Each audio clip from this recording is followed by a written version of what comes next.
கர்த்தருடைய நாமம் மகிமைப்படுவதாக. நான் உங்கள் சகோதரி மெஸ்ஸி அன்ன பாக்கியம். கர்த்தர் இன்றைக்கு நமக்கு தருகிற வசனம் எரேமியா 32வது அதிகாரம் 42வது வசனம். நான் இந்த ஜனத்தின் மேல் இந்த பெரிய தீங்கை எல்லாம் வரப்பண்ணினது போல அவர்களை குறித்து சொன்ன எல்லா நன்மையும் அவர்கள் மேல் வரப்பண்ணுவேன் என்று கர்த்தர் சொல்கிறார்.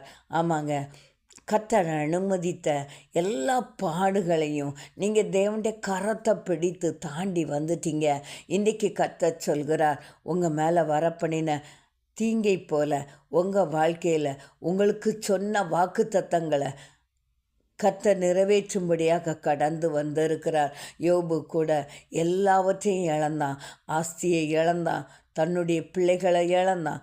ஆனால் அதன் பிறகு ஒரு குறிப்பிட்ட காலத்துக்கு பிறகு கர்த்தர் அவனை ஆசிர்வதித்தார், 2 மடங்கு ஆசிர்வதித்தார். அது மட்டுமல்லாது அவனுடைய மகள்களைப் போல ரூபவதி எங்கேயும் காண முடியாது என்கிற அளவுக்கு பிள்ளைகளையும் கொடுத்து ஆசிர்வதித்தார். இன்றைக்கி உங்கள் வாழ்க்கையில் எதற்காக நீங்கள் கடந்து அழுது புலம்பிக் கொண்டு இருந்தீங்களோ, என்னால் இனிமே ஒரு அடி கூட எடுத்து வைக்க முடியாது சாமி, என்னால் தாங்க முடியலை இந்த பாடுகளை, என்னால் சகிக்க முடியலை இந்த நோய் படுக்கையை என்று சொல்லி நீங்கள் கலங்கி கொண்டு இருக்கிறீர்களோ, என் வாழ்க்கையில் ஒன்றுமே நடக்கலை, நான் எதிர்பார்த்த நன்மை ஒன்று கூட எனக்கு வரலை, எனக்கு கர்த்தர் கொடுத்த வாக்குத்தத்தம் ஒன்று கூட நிறைவேறலை என்று சொல்லி புலம்பிக் கொண்டு இருக்கிற சகோதரனே சகோதரியே, கர்த்தர் உங்களை பார்த்து சொல்கிறார், நான் அனுமதித்த எல்லா தீங்கையும் உங்கள் மேலே நான் வரப்பண்ணினது போல திரும்பவும் உங்களை ஆசிர்வதிக்கும்படியாக கடந்து வந்திருக்கிறேன்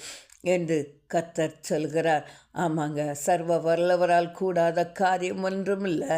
நீங்கள் எதிர்பார்த்த நன்மையை நீங்கள் ஜெபித்து வைத்து இருக்கிற வாக்குகளை எல்லாவற்றையும் திரும்ப கர்த்தர் உங்களுக்கு தரும்படியாக காத்திருக்கிறார்.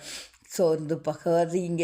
இந்த ஒவ்வொரு வசனங்களையும் மிகுந்த ஜபத்தோடு மிகுந்த சிரத்தையோடு தேவனுடைய பாதத்தில் அமர்ந்து அமர்ந்து எடுத்துக்கொண்டு இருக்கிறேன். கர்த்தர் இதை நீங்கள் விசுவாசிக்கும் போது உங்கள் வாழ்க்கையில் நடைபெற செய்வார். கர்த்தர் தாம் இந்த வார்த்தை ஆசீர்வதிப்பாராக. ஆமென்.